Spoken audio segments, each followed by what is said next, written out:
Aaron. All right, everybody. Good evening. My name is Matthew Paul, and I want to pose a question to you guys.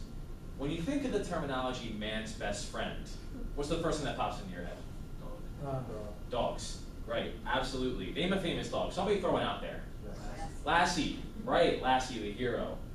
Here are my two heroes, Cheech and Chong. No, I'm just kidding.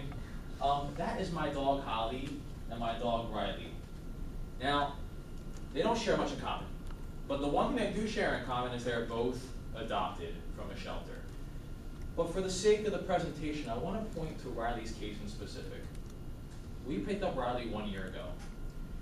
Riley was very spunky, very energetic, but what really caught my eye was that Riley and her mother were rescued from very, very harsh conditions, and it ended up being a puppy mill. Now, this caught my eye. Riley's mother could not stand up to help Riley. She couldn't defend for her. She had a urinary tract infection, which had spread to a stomach infection. She couldn't move. Riley somehow managed to escape that.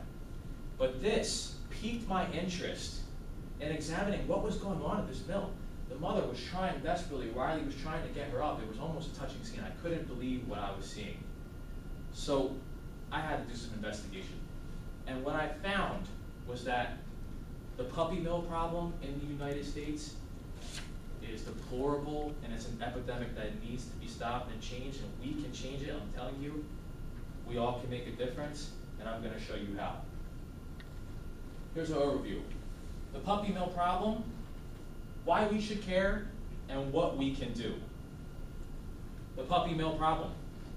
Currently, the ASPCA estimates there is about 10,000 active puppy mills in the United States, 7,000 of which are non-licensed. This means no monitoring, no checking up on how the actual conditions of the dogs look.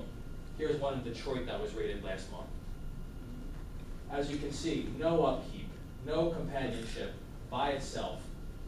There's also problems when the breeders, if you like to refer to them as that, they falsify birth records just so they can sell dogs.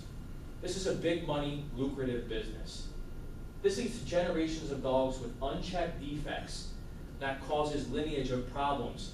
You have to take the vet. You incur huge bills and finances, and often people who adopt new pets lose them within a year because of these defects, because they're embedded. But I can sit here and tell you all day about puppy mills and the problem. I'd like to take a second and show you what exactly it is that we are dealing with on a daily basis.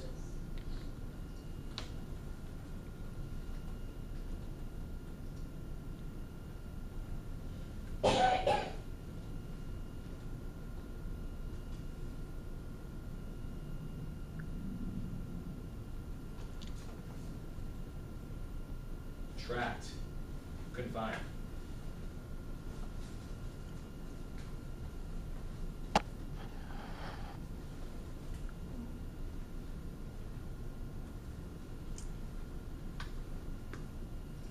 And this, all for the sake of earning $1.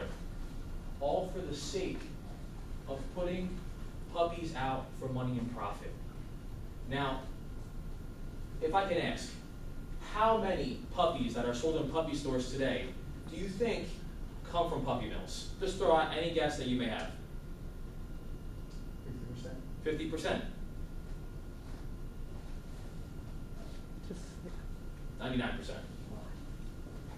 From the documentary, Madonna of the Mills, starring Laura Flynn, directed by Andrew Nipley. Nipley comments 99% of pets that are sold in puppy stores today come directly from conditions like that.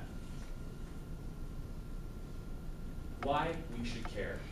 Why should we care about this? Disease. Puppies often arrive in pet stores and have numerous epidemics, but the main four we most prevalently see: kennel cough, heartworm, fleas and ticks. They often develop mange. Their skin starts peeling off. And what happens? This is not marketable. We can't sell this anymore. Those who make it, great. You get to go to a home. We incur the problems later. But what happens to those who have these infections who don't make it? euthanization. Last year, there were 2.1 million puppies sold from puppy mills as a result of production from puppy mills. Meanwhile, there are 1.2 million dogs who are euthanized in shelters who could have been adopted and rescued. If we had just stopped puppy mills, if we stopped this abuse of animals, you could have rescued, or we could have rescued as a country, every single dog that was euthanized in a shelter. But we don't. We like to see them in the pens. We like to see them interacting with people. That's what they want you to see. They lead you to believe from the puppy mills and puppy stores that you can't adopt, you can't save a dog. Well, what happens to these sick adult dogs and puppies and puppy mills who are usually abandoned? They're disposed of at a kill shelter. And if they are not claimed within 48 hours, what ends up happening?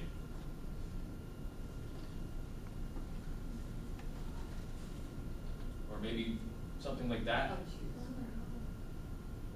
Dumped. Given away. Hopeless. Or maybe you want to go to North Carolina where they dump them into a gas chamber. Never given a chance.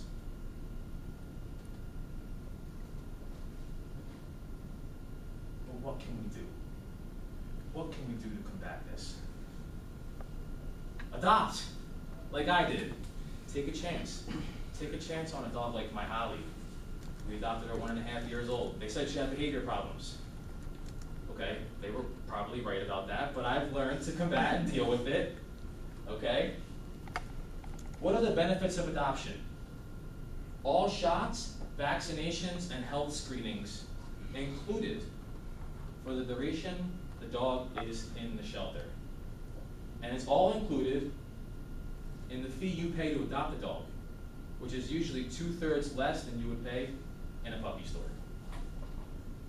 Microchipping. A lot of the times, especially in the Animal League in Boston, they will microchip your dog for you. So if it's ever lost or runs away or you lose track, you can find it. They have the microchip. They can track where your dog is at. They do that free of charge. As of right now, on PetFinder.com, this is 10 o'clock this morning, there are 308,000 available adoptable pets from 12,064 different adoption groups. What I ask is if you're interested in getting a pet, if you're interested, please take a look. They're here. There is no excuse. We have to stop these forms of torture. Support your local organizations, the two biggest ones, the ASPCA and the North Shore Animal League. North Shore Animal League, very popular. You hear Howard Stern mention it all the time. I believe his wife runs it. Support new laws. People are acting, and it's very promising. Puppy stores in Phoenix, Arizona cannot buy from puppy mills anymore. It's against the law. They have to get their puppies from shelters. And 58 other cities in the United States have similar laws, most prevalently in California. Finally, some more promise. What we see, dating back from 1970, the amount of dogs and cats that were killed per 1,000 Americans. 115 per. All the way down in 2015, as an estimate by Maddie's Paws Adoption Foundation, to 2. And finally, I'll leave you with this. A quote from Will Rogers. No man can be condemned for owning a dog. As long as he has a dog, he has a friend. And the poorer he gets, the better friend he has. Any of you who have had experiences with dogs know they don't leave our sides. They forgive. You can keep them in that shelter. They won't hold it against you. You'll be the one saving them. Call to action today. Let's end the abuse of puppy mills and find your forever best friend today, like I did for myself. Thank you.